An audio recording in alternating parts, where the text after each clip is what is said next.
না কই যে বাসা খালি কেউ নাই। আয় হায় সত্যি নাই তো।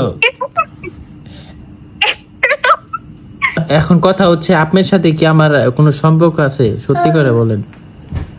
না ভাই, আপনার সাথে আমার কখনোই সম্পর্ক ছিল না, আর কখনো হবেও না। আপনি আমার বড় ভাইয়ের মতো, বুঝতে পারছেন? না বিষয়টা ঠিক আছে, এখন মানুষ তোমাকে হ্যাঁ। প্রশ্ন করে যে আমার কারণে আপনার সংসার ভাঙছে।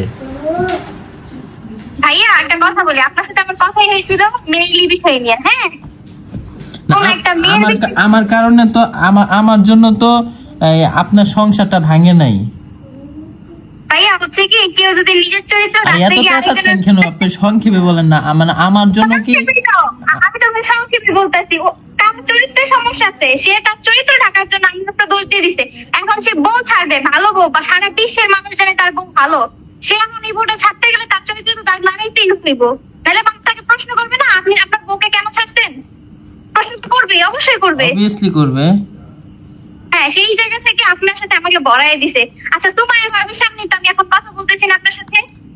না কই যে বাসা খালি কেউ নাই। আয় হায় সত্যি নাই তো।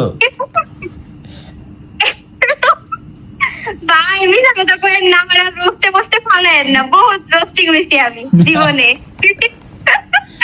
না এখন কথা হচ্ছে